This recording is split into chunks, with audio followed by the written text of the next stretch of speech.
Hello friends, स्वागत आप सभी का बीएल एजुकेशन चैनल में। दोस्तों, आज का हमारा टॉपिक है कंफ्यूज करने वाले पर्सन। तो जितने भी कंफ्यूज करने वाले क्वेश्चन है सारे के सारे इस वीडियो में शामिल करने का मैंने प्रयास किया है, तो आप वीडियो को लास्ट तक जरूर देखते रहिए। तो चलिए आज का वीडियो शुरू करते हैं। तो देखिए फ्रेंड्स, सबसे पहले हम बात करेंगे मैनचेस्टर के बारे में। तो जितने भी मैनचेस्टर हैं उन मैनचेस्टर के बारे में चर्चा करेंगे। तो देखिए, उत्तर भारत का मैनचेस्टर किसे कहते हैं? तो देखिए फ्रेंड्स, उत्तर भारत का मैनचेस्टर कहा जाता है कानपुर को। फिर देखते हैं कि दक्षिण भारत का मैनचेस्टर किसे कहा जाता है। तो दक्षिण भारत का मैनचेस्टर कहा जाता है कोयम्बटूर, तमिलनाडु को। ठीक है। उसी प्रकार भारत का मैनचेस्टर किसे कहते हैं? तो भारत का मैनचेस्टर कहा जाता है किसको? अहमदाबाद को। फिर देखते हैं कि राजस्थान का मैनचेस्टर किसे कहते हैं। तो राजस्थान का मैनचेस्टर कहा जाता है किसको? भीलवाड़ा को। फ्रेंड्स याद रखिए, भीलवाड़ा को टेक्सटाइल सिटी और अब्रक सिटी के नाम से भी जाना जाता है। उसके बाद में देखते हैं कि राजस्थान का नवीनतम मैनचेस्टर किसे कहा जाता है। तो राजस्थान का नवीनतम मैनचेस्टर कहा जाता है भिवाड़ी को। उसके बाद में देखते हैं कि चीन का मैनचेस्टर किसे कहा जाता है। तो चीन का मैनचेस्टर कहा जाता है शंघाई को। देखते हैं जापान का मैनचेस्टर किसे कहा जाता है। तो जापान का जो मैनचेस्टर कहा जाता है वो कहा जाता है ओसाका को। तो इस तरह से फ्रेंड्स, जितने भी मैनचेस्टर से संबंधित क्वेश्चन थे उन सभी को देखा। एक बार फिर से रिपीट मार देता हूँ जल्दी से। उत्तर भारत का मैनचेस्टर कहा जाता है कानपुर को। दक्षिण भारत का मैनचेस्टर कहा जाता है कोयम्बटूर को। भारत का मैनचेस्टर कहा जाता है अहमदाबाद को। राजस्थान का मैनचेस्टर कहा जाता है भीलवाड़ा को। राजस्थान का नवीनतम मैनचेस्टर कहा जाता है भिवाड़ी, अलवर को। चीन का मैनचेस्टर कहते हैं शंघाई को। और जापान का मैनचेस्टर कहा जाता है ओसाका को। तो फ्रेंड्स, इस तरह से मैनचेस्टर से संबंधित अगर क्वेश्चन आ जाए तो उसमें से किसी प्रकार की दिक्कत नहीं होनी चाहिए।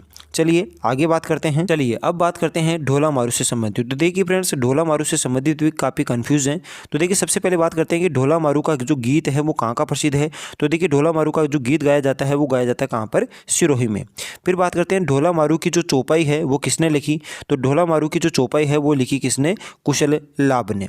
फिर बात करते हैं कि ढोला मारूरा दूहा नामक जो रचयिता है वो कौन है। तो वो है कवि कलोल। फिर बात करते हैं कि ढोला मारू वाली चित्रशैली कौन सी है।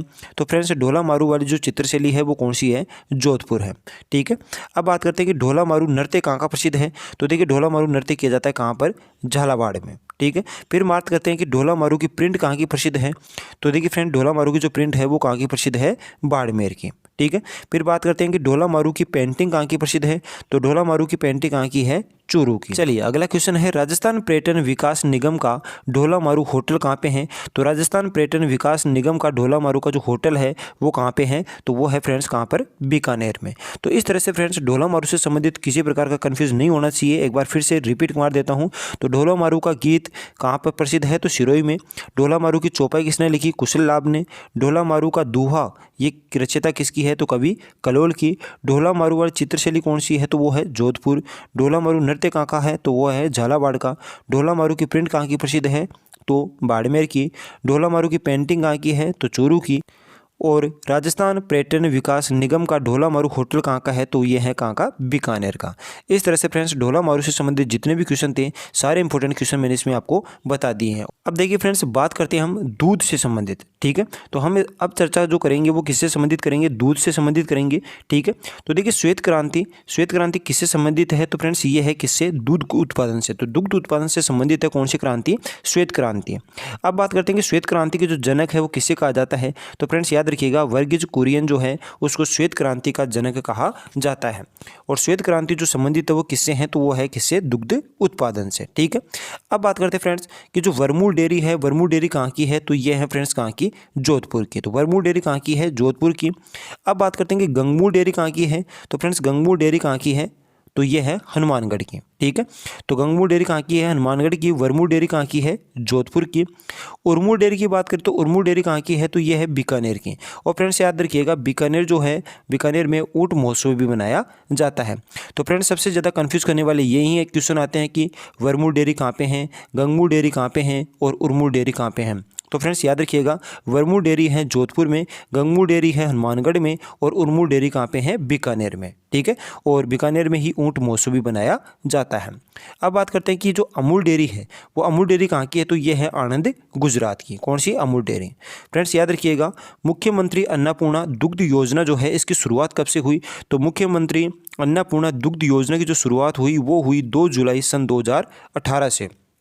तो फ्रेंड्स 2 जुलाई 2018 से मुख्यमंत्री अन्नपूर्णा दुग्ध योजना की शुरुआत मानी जाती है। ठीक है, अब चलिए बात कर लेते हैं कि सर्वाधिक दुग्ध देने वाली भैंस की नस्ल कौन सी है, यानी सबसे ज़्यादा दूध देने वाली भैंस की नस्ल कौन सी है। तो फ्रेंड्स वो है कौन सी, मुर्रा भैंस। तो मुर्रा भैंस जो है वो सर्वाधिक दूध देने वाली भैंस की क्या है, नस्ल है।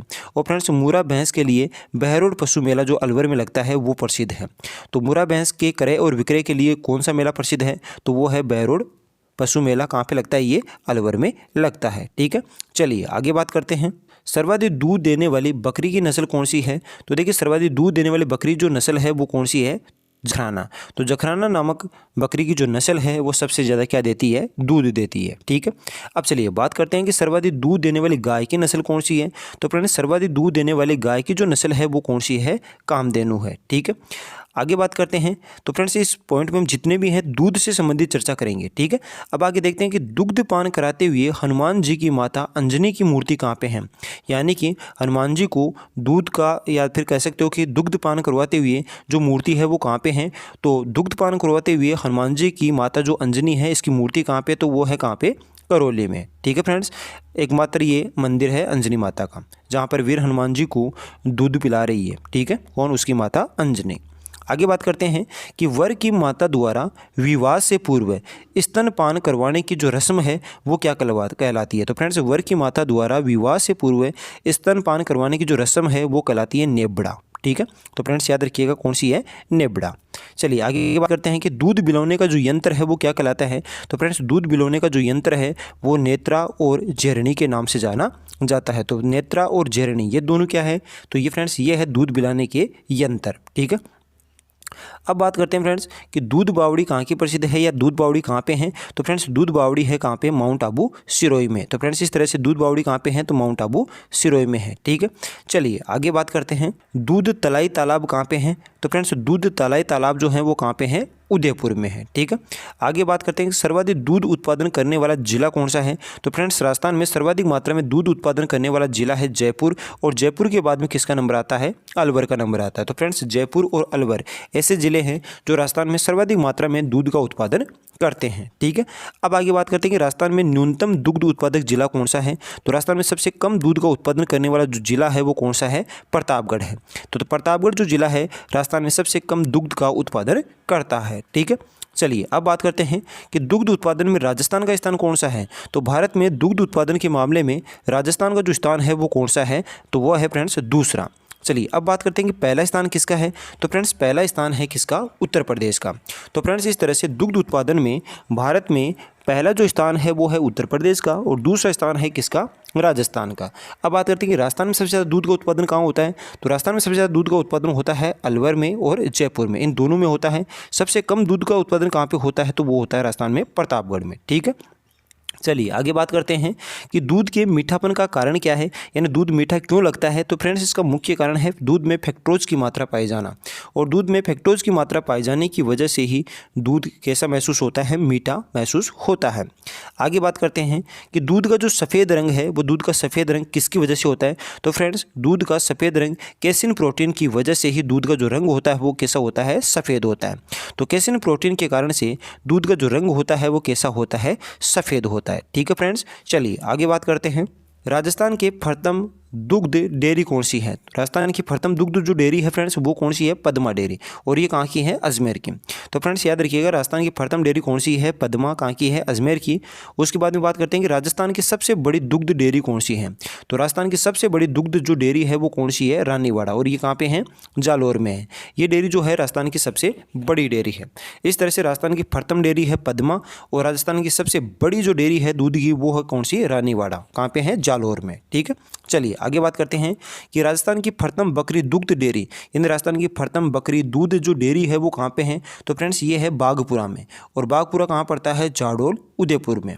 और फ्रेंड्स याद रखिएगा जाडोल जो उदयपुर है वो हल्दी उत्पादन के लिए भी प्रसिद्ध है। ठीक है, चलिए आगे बात करते हैं। राजस्थान डेयरी संघ की स्थापना कब की गई। तो राजस्थान डेयरी संघ की जो स्थापना की गई है वो की गई 1975 में। ठीक है, और राजस्थान सहकारी डेयरी संघ की स्थापना कब की गई, तो वो की गई 1977 में। इस तरह से राजस्थान डेयरी संघ की स्थापना की गई 1975 में, और राजस्थान सहकारी डेयरी संघ की स्थापना की गई 1977 में। ठीक, चलिए अगला क्वेश्चन देखते हैं, आज का last and final question. Camel milk dairy कहाँ पर है? तो फ्रेंड्स कैमल मिल्क जो डेयरी है वो कहाँ पे है? बीकानेर में। ठीक है, तो कैमल मिल्क डेयरी कहाँ पे है? बीकानेर में।